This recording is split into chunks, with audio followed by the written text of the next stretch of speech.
The Stars and Stripes show is brought to you by the U.S. Embassy.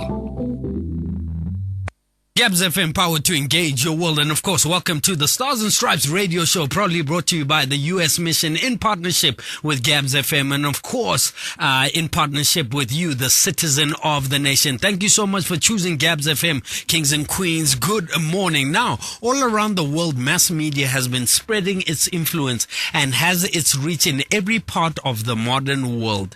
In the modern era, media is recognized as the fourth pillar of democracy across the globe. In any kind of government. And of course, this is why this is a very, very important conversation. Media has been given the status of being the fourth pillar in any kind of government nationwide and around the globe. One of the most crucial roles which media plays is it helps in shaping democracy. It keeps the general audience updated with any kind of social, economic or political activities which are happening in and around a nation, depicting how the world is changing and how it is supposed to grow in the near future. Media is not only restricted to radios, televisions, but has influence over the internet as well. And of course, social media is ongoing and showing itself as a heavyweight player in the media fraternity. The power of media has grown exponentially with the advent of social media. And of course, you have access to the media, especially instant media, in the pocket of in your pockets. People usually are updated about everything by social media and the internet.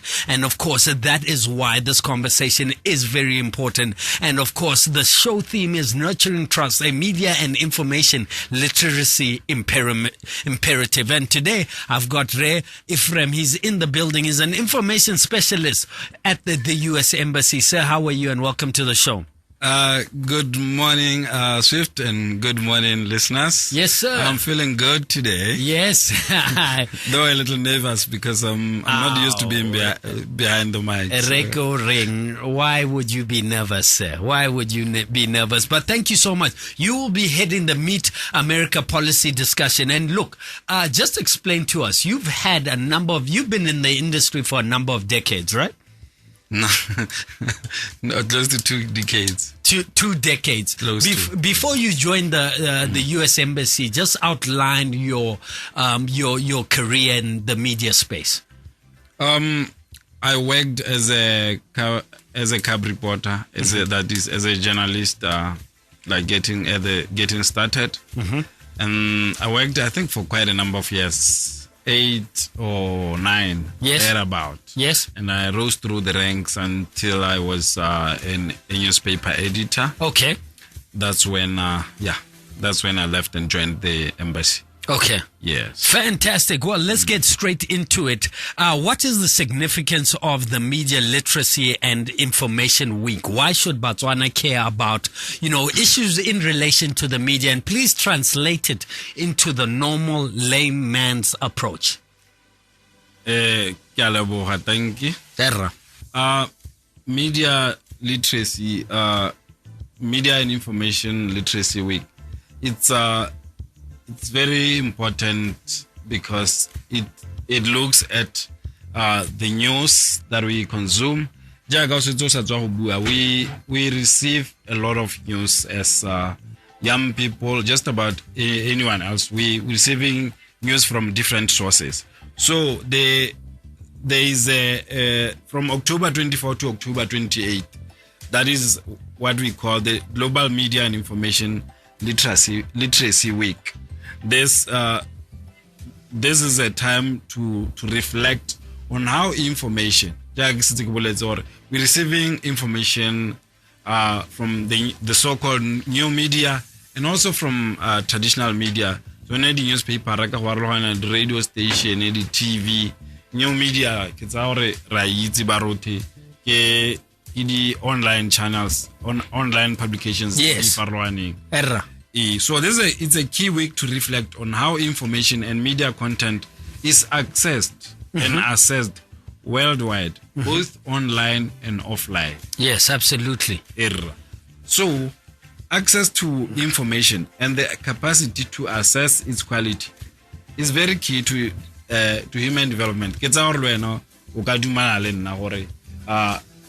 has been impactful to you. Access to information has been impactful. Absolutely. To you, especially as a US government alum who's benefited from a lot of our programs.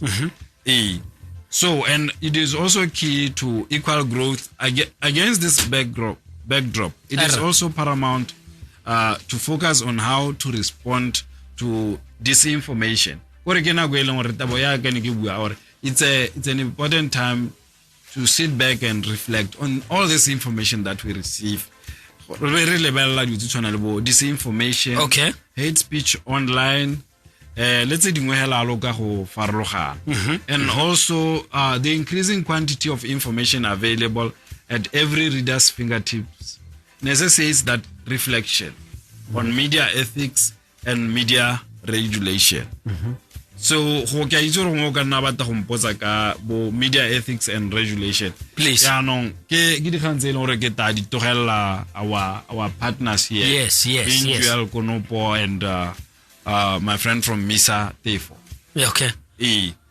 So, maybe I don't know if you have answered your question. No, absolutely. Look, let's touch on disinformation. I mean, we did see the world went through COVID-19. We did see a lot of, for lack of a better word, conspiracy theorists. There were a number of different narratives in line with the health issues posed by COVID-19 and the COVID-19 vaccination. And a lot of disinformation, as we rightfully said in the beginning of the show. You know, social media is accessible. You know, Botswana, especially the citizenry, has to understand how to, you know, articulate or differentiate or understand the different types of media, and especially how to determine whether this kind of media is credible media. Just speak on that particular point for me.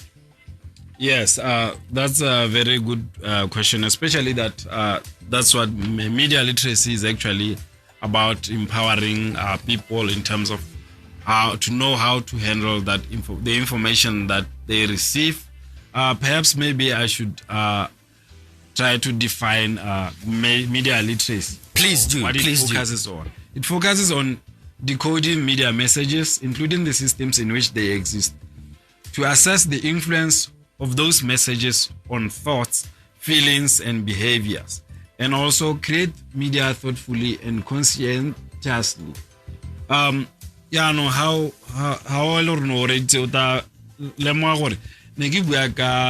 the influence on those on people's thoughts through messaging, and that is where information, you know, or disinformation comes in. What happens, or maybe what we should look at is what can be done to address disinformation. Yes, to address false information, where people are spreading false information. Absolutely. Unfortunately, it cannot.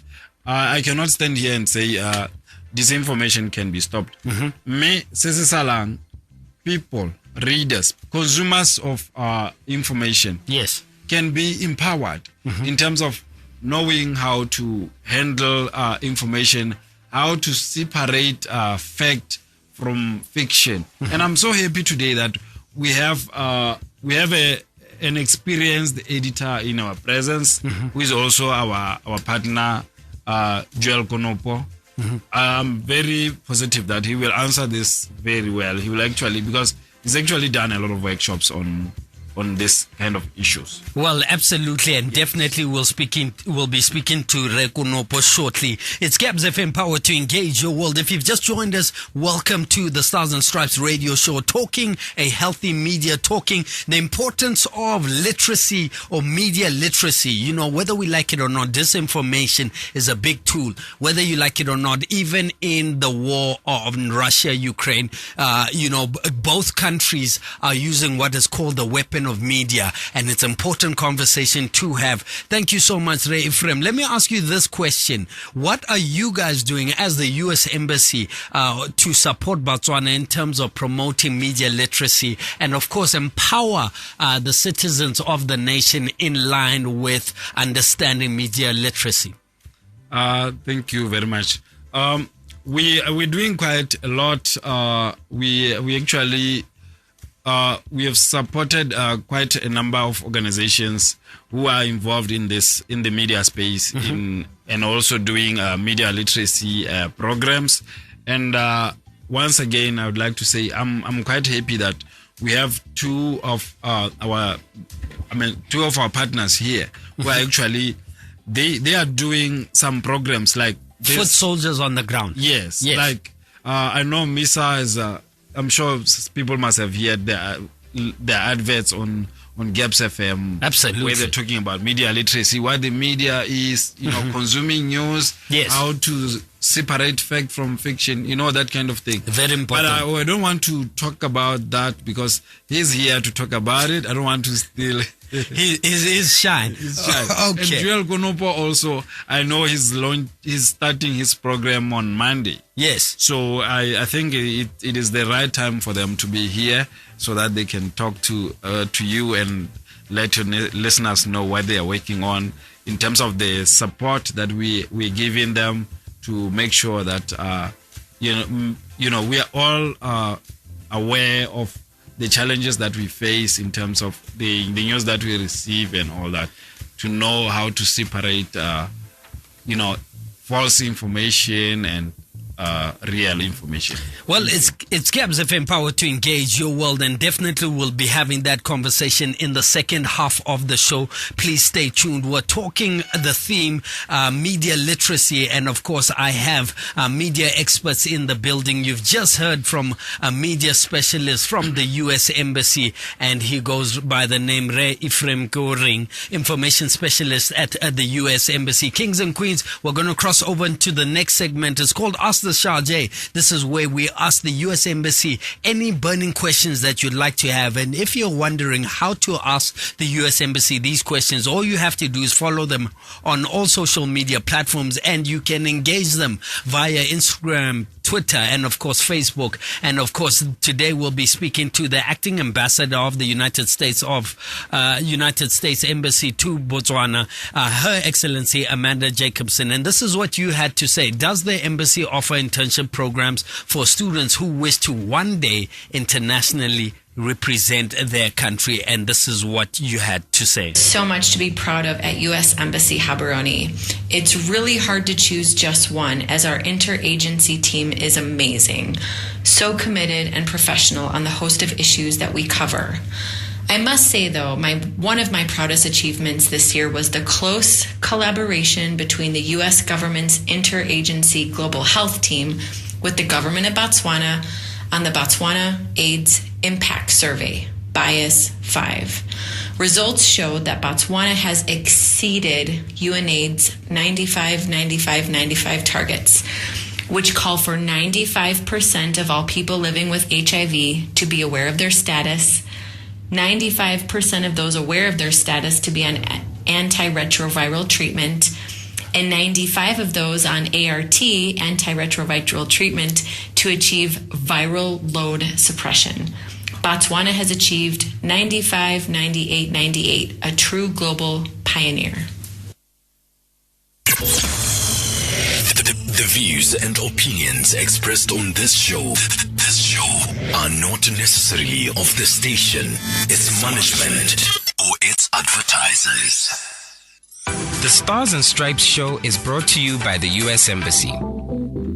It's Gabs FM, power to engage your world. Thank you so much, Your Excellency, for providing information in line with, important data and information that the Botswana must know and understand. Look, we're moving swiftly along to the next segment called Chasing the Dream. And this is a very, very important segment of the show. This is where you get to hear about all the educational opportunities that the U.S. Embassy offers through its Education USA office for prospective students, academics, and professionals. To bring this light, you have the ever bubbly education advisor, Oabi Letau, from the U.S. Embassy Public Affairs Office to highlight some of these new and upcoming opportunities. The Queen, how are you? I am so fabulous. I look forward to Friday each and every day. You know what? I have to say this about you, Zalami. You have a beautiful spirit. You know that? Thank you so much. No, you do. Wherever you go, you just bring life. Seriously? No, then that means I should throw a party and then I should just say people should give gifts, ne? Hey, the Yeah. nation is hearing you. We'll get the date and time. Go festive, right? December mulibile ka matsora mo nkgang khaikere. I love it. I love it. Look, talk to us. Education USA, what do you have for us today, Tsalam? No, today I'm just here to let people know that, this beautiful spirit is really, really looking forward to seeing all of you. So today Yes. I'm here to announce on the 1st of November, we'll be having our first ever undergraduate general information session. Okay. And so people should log on to our website, bw.usembassy.gov, and you can actually register for that. It happens, undergraduate information sessions happen first Tuesday of every month. Okay, so the next upcoming event is on the 1st of It's on November. the 1st of November. So your target audience is students, parents, academic institutions. Who is your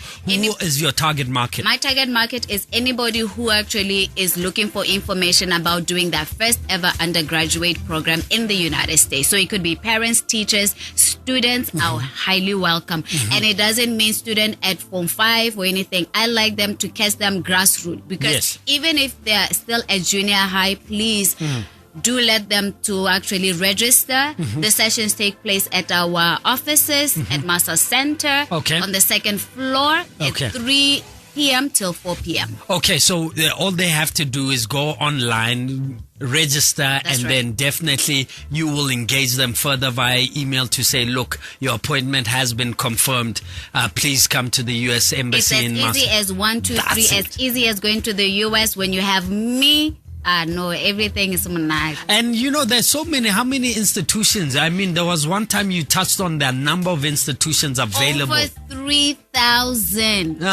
3,000 institutions to choose from, and with a variety of programs as well. Yes. And the U.S. is one thing we're known for is that we actually provide more funding, financial aid to international students than any other country. You can beat in the us world. In the world. Heaven. I'm telling you. And you cannot even beat the quality. Tell anybody you studied in the U.S. and any institution, who will doubt you? I surely won't. Well, it's Gabs FM, power to engage your world. Education USA. Look, I've benefited from this particular office, and I can guarantee you, I can echo what you're saying. Yeah. The quality in education, whether you like it or not, knowledge and wisdom shall be the stability of our time. Exactly. An empowered nation is an empowered future. And as we transition into a knowledge-based economy, these are important opportunities for the everyday Botswana to take advantage of. Please go to the U.S. Embassy social media pages, their website, register. How long motsadi and your child is in Form 4, Form 3, Form 2. Just say, look, ngwanak, khatta swift are le matau bare.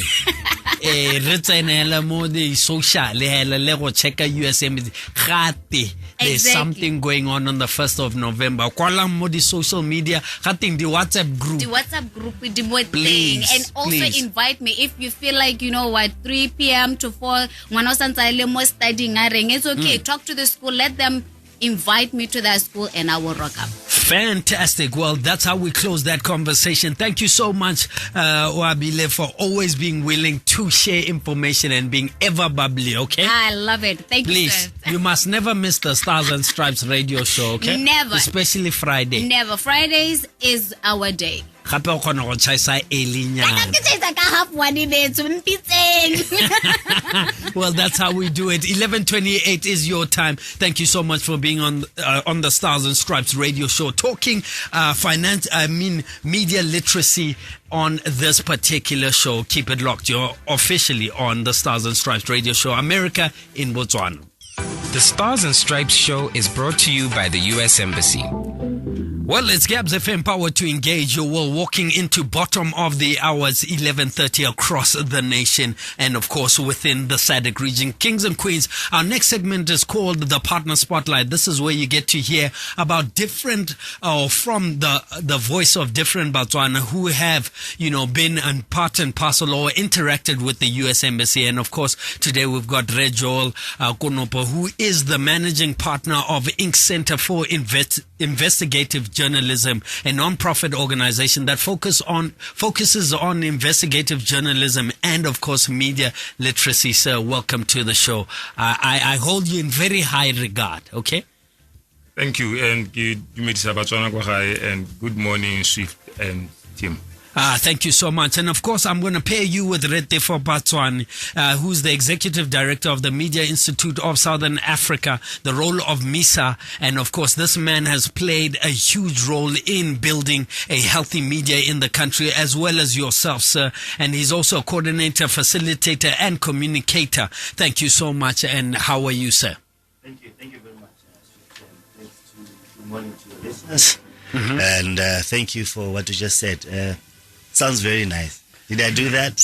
No, I mean, we know what you've done. Look, in all honesty, I think, the media calling is not an easy calling to accept in a developing nation. And I think, as somebody who works in the media and who understands the challenges in the media fraternity, I think I'd like to first and foremost award the both of you for answering the calling. Thank you. You're right. It's not an easy journey. Not at all. Yeah. Let's just be fair and frank. And, you two are, me maybe, in the biblical terms, I'm Peter, who denied. You are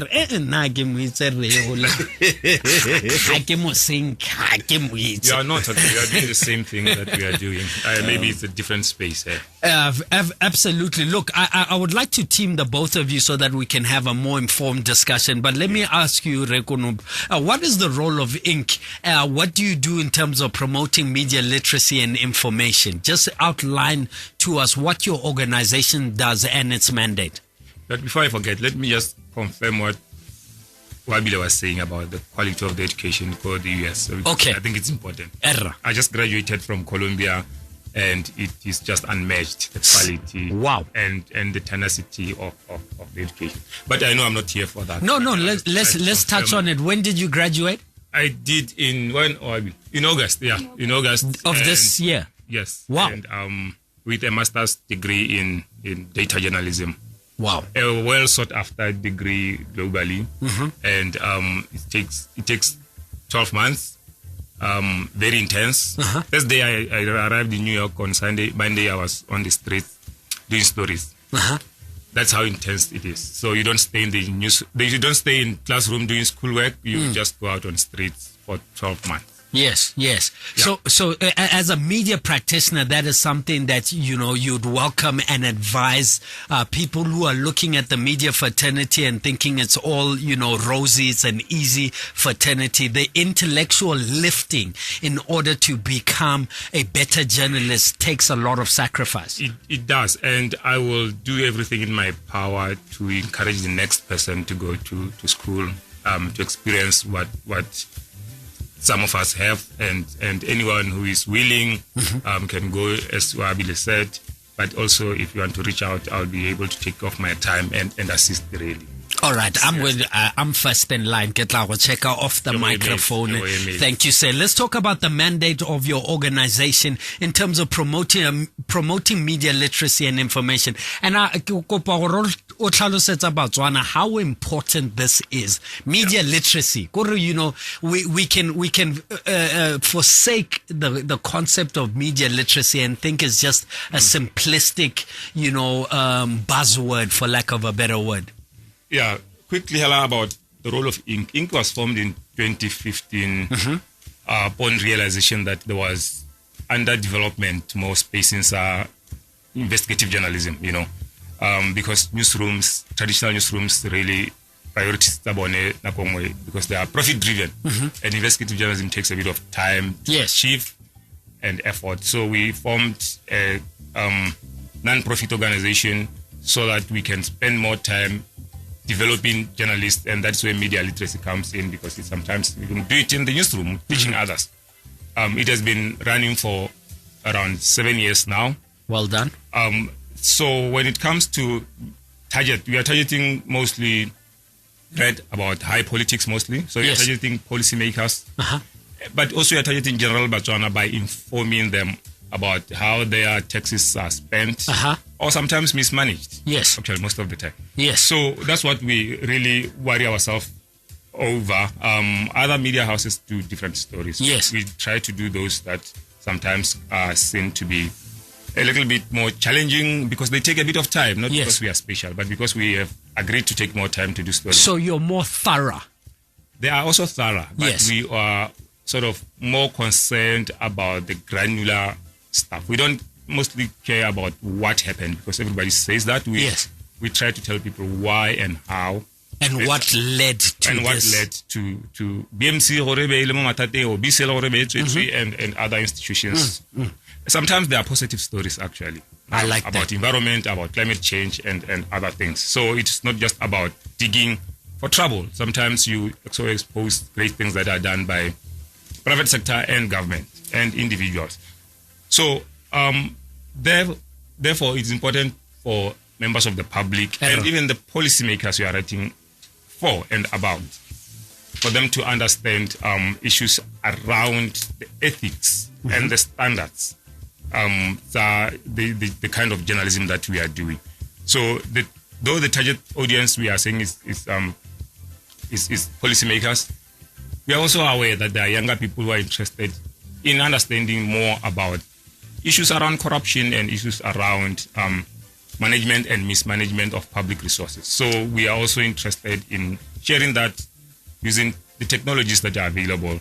And in our view, media literacy now involves teaching Botswana to understand the processes that our tougher journalism, and also for them to understand the ethical considerations that we do as journalists to reach this difficult story, to go to Musu and not seem to be reharasa but also trying to really dig deep to understand how resources are spent. Absolutely. And the standards that we use to report. So media literacy really for us means telling people how things have happened, why, but also showing them through the processes. This is right for you to ask these difficult questions. Yes. Yeah. Well, let's bring in the Executive Director of Media Institute of Southern Africa, Rete for Botswana. Define for us what is the role of MISA in terms of fostering media literacy in Botswana. Talk to us about, the importance thereof. All right, thank you. First, MISA, what does MISA do, basically? Our basic mandate is as an advocacy organization. Excuse me. We advocate for freedom of expression, freedom of reporting, freedom of reporters or journalists or media practitioners. And we also engage with government, lawmakers, to formulate and come up with laws that will enable or grow the industry, as in the media industry. So we engage a lot. Why is it important? One, media is very important and critical into everyday's life, right? People consume information produced by media practitioners. Yes. That information enables them to make life decisions or get informed about anything, whether it's government initiatives or anything that goes around the world. Information is passed through the media by the media practitioners. So it's important that media practitioners, number one, are protected, are also free to express themselves, are also able to investigate stories like Julia just said. Yes. We've had in previously where journalists were either intimidated or threatened or put into jail without charges just because they reported something about someone, and that someone has power, doesn't like what they're writing about. But people must understand that when you are in those offices, you are not there to serve yourself. You're serving the people or the nation. So what is reported about you, it's not really personal. Yes. And it's just that office is not yours. It's a public office. Yes. So we report to people how you are using the resources in that office. So it is important always that people should be informed, and information should be cheap. to access. I like that. Yes, information should be cheap to access. In some instances, it's almost free. Yes. And that's what we should be striving for going forward. Absolutely. Yeah. Well, it's Gabs FM, power to engage your world. And if you've just joined us, you're on the Stars and Stripes radio show, America in Botswana, proudly brought to you by the U.S. Embassy in partnership with Gabs FM.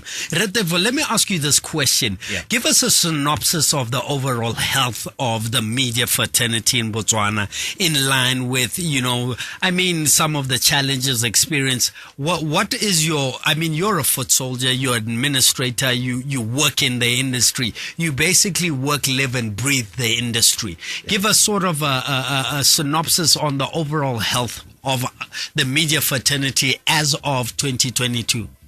I'll say it's not very healthy because of certain circumstances on the ground. Remember, in Botswana we have the state media.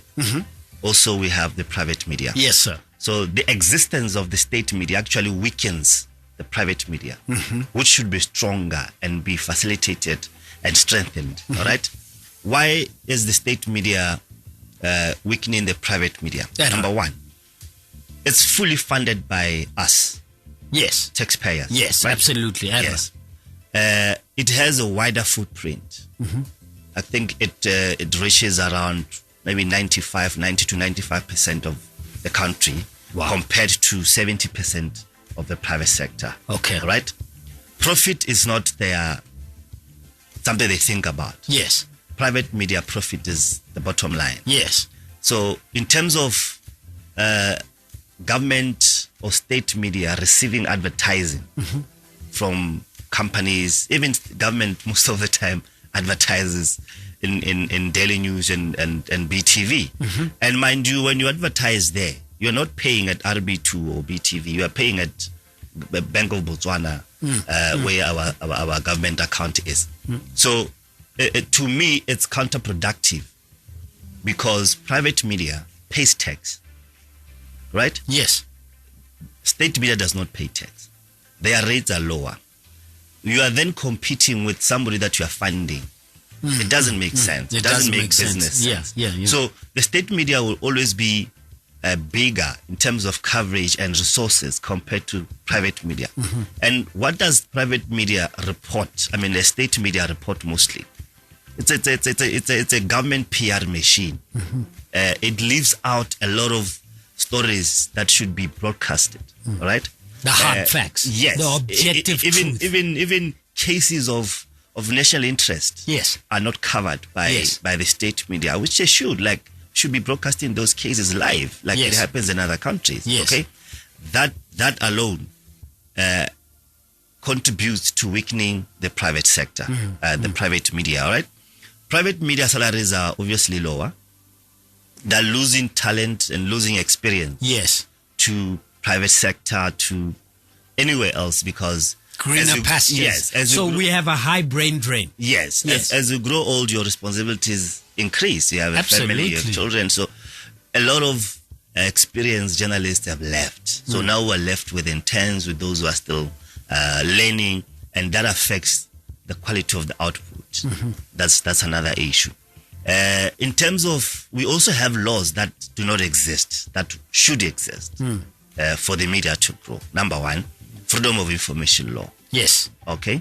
It does not only benefit the media, it benefits every citizen. You need to know when information, the government is talking about fourth industrial revolution, informed nation. We had a vision from the Vision 2016 of educated and informed nation. How can we informed when you don't have laws that make it fundamental for you to get information? Yes. And this also restricts reporting because you rely on hearsay, on sources, anonymous sources. Yes. It's difficult for you to confirm sometimes, to cross-check. Yes. And you end up now facing lawsuits. Absolutely. It has happened yes. before, Yes. And people can use that information or whatever against somebody because they have an agenda where they can lie about somebody and they come and tell Joel that no, and then Joel gets excited and writes the story without verifying. Sometimes, yes, you can verify, but you will need a law that protects you, because government, mostly the PR officers, they'll give you what they want you to get. The narrative they want. You understand? So they can direct it, and shape it. And at the same time, this lack of this law also contributes to blocking jobs. I'll say that.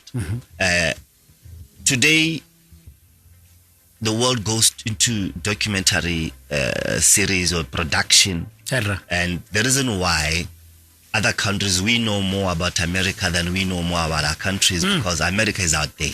South Africa is out there. Nigeria is out there. We consume it on TV, everywhere. Social media. And some of this is hindered because you can't access certain information to do a documentary, maybe for instance on our diamonds. Yeah. Like on our diamonds, our deal with the DBS where we started. Yes, you can do others, but when you want to go deep into the real thing, you can't get that information because you don't have access. The government does not give you. But if you have the law will force the government to give you that information and do many things and research, writing, academics, everything. So that is why I'm saying we are not really healthy. Because there are certain fundamental things that are not on the ground. Allow me to bring Rekunopo back into the conversation. Sir, look, it's important that you touch on some of the challenges faced in the media literacy and in the overall media fraternity, because rightfully said, he was touched on some of your skill set in terms of investigative journalism, in terms of going deeper, in terms of, and I like what he rightfully said, the example he used is understanding our relationship in terms of the diamond journey. That would require us to go to colonial times to understand where we are. Some of the colonial laws have shaped the private sector today. Dutch Roman law has affected some of the decisions that have been made in 2022. Just touch on or add on to what Retefo has been alluding to. He's very right. And it's so even said that while the world looks at Botswana as a shiny example of democracy, we don't have the most basic laws that protect, that surely should be defending that shining example of democracy. Look, Zimbabwe has got access to information law. And many people think Zimbabwe is a terrible democracy because of what we see happening there. Sometimes it is because they have such laws. They've got challenges, and now we don't even have challenges because Ranarobokuahela haven't done nothing. Therefore, it's very right that this absence ya melao ye protecting access to information, guaranteeing access to information, doesn't only affect journalists; it affects researchers. I know a number of people who come to Botswana want to do some research. Either they get so bogged up in bureaucracy by being asked to send so many questions. And then they don't get responses. Or outright they are told that you can't get that information, and there's nothing that you can do, including Gabs FM. I mean, we have had public sector civil servants who we request interviews. You get a runaround. Botswana asking and phoning what a swift. We want you to interview a Mokansla Rasamamang or minister or this PS, and we try and reach out, but unfortunately we are denied. There's a lot that as journalists we would have litigated on. But you know you're going to hit a hard rock when you get to the kind of the judiciary that we have, that will be very conservative, and largely they will just go to the lawyer and say, but there's nothing that protects you or guarantee you access to information. So what does it bring us to? It brings us to a very poor society, like before said, really. Poor in the sense that we are so uninformed or ill-informed, and we end up really rerata what we see like South Africa. The justice system in South Africa, we know because of the media, not because of anyone else really. Absolutely. But also it's because of the access to information. South Africa has got what they call FOIA, which is really Freedom of Information Act. If I remember when we were doing a story about Botswana Railways and their locomotives, they were dealing with Transnet, right, in South Africa. Yes. We had to go ask Transnet, because Transnet is by law required to release information on deals that they do. So you then do that. I'll quickly give you another example. I remember back in the days when Botswana Defense Force wanted to buy military equipment, planes, T-50s from South Korea. I remember Gripon. That's all I remember. It was such a big secret in Botswana, just to mention the word fighter jet. Yes. In South Korea, it was in a newsletter that there is a customer that wants to buy a certain number of T-50s.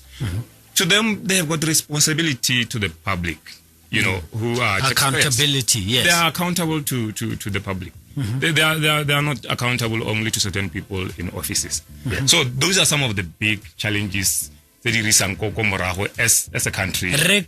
Just speak to those challenges and what it translates to as Botswana walks into the year that is 2024 and democratic elections. And I would like you to sort of link the correlation between some of these challenges and what it means in line with walking into the election year.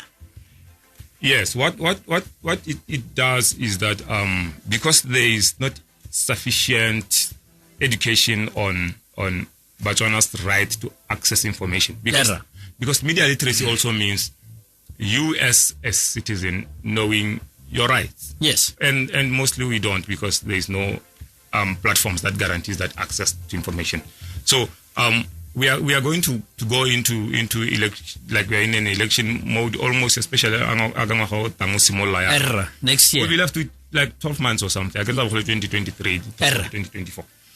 So you are going to see a lot more of squabbles between say government and the media over, because the temperature is rising from both sides. Journalists want more information, so is the public, and government make sure that they block more information, and then issues around. They are saying fake news, and but opposition and all those accusations that we know, they will be coming. But mostly is the challenge.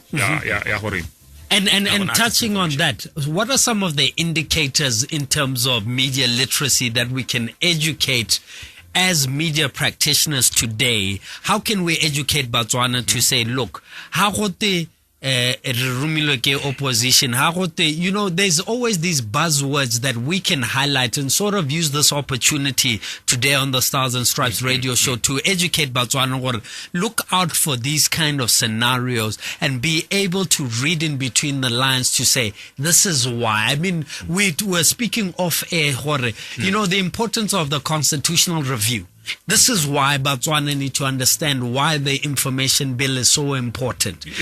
We're breaking it down from a MISA perspective, from a civic society perspective, from an economic perspective, and saying this is why the media fraternity is important. Are you able to just touch on that for before we continue? Yes. What I think is important to Botswana Kohae is to understand the role of the media in a very simple form. We exist to really inform, to bridge the gap between what is happening whether it's in the boardrooms at TBS or the Botswana or government enclave, and what they should know. So if that line, your knowledge, it break the barriers that are created by those who are in power, our ability to educate them is going to be impacted. And we are saying this is what is happening. So the biggest lesson, and what we need to do as the media really, and if will agree with me, is the need for us to improve our fact-checking as the media, and also teach Botswana about fact-checking, what it is, and because there's a lot happening, as you would agree with me. Mobile phones did a very good things, but they've got their own limitations. We see a lot of pages which is really good for diversity, but it's also created a lot of challenges in terms of really wrong information getting out to the public. But what needs to be done now, Botswana should be able to but to fact from fiction, really. I like that. No, but while so and so is saying this, is there a place where I can go now to cross-check this information? I think we should encourage Botswana more Facebook, more paging I rata me as I happy. You should go to Miri, you should go to Sunday Standard, you should go to The Voice and others to cross-check whether that thing has happened. Okay. That's the best way, really, that we have on the ground. Sorry, let me do this. Kings and Queens, we're about fast running out of time. Let me do this, and then we're going to hear the last words from these two media gurus and media, innovators and pioneers in the game. This is a topic that I think we need to have a lot more another time as well. On the 29th of October 2022, from 9 a.m. till 3 p.m. Retlala Castrata with Pamela cheese slices at the Style Sadi Cheese Boy Food Market by the Diamond Square in the main mall. Come and enjoy some amazing street food made by our very own cheese boys. Bring your friends and children and enjoy our slice of value for absolutely free. Pamela, known for quality, love for taste. There's no price like the ShopRite price. That's why we're committed to bringing you lower prices on all the essentials you need. Like 48 Notwane medium-sized 3 eggs for 63 pula 95 per tray. And 500 gram Stork country spread 40% fat spread, just 18 pula 95. Never pay more than the ShopRite price. Price is valid until 6 November 2022. Only at ShopRite. Every Coca-Cola opens a world of magic. Wait. What? This never gets old.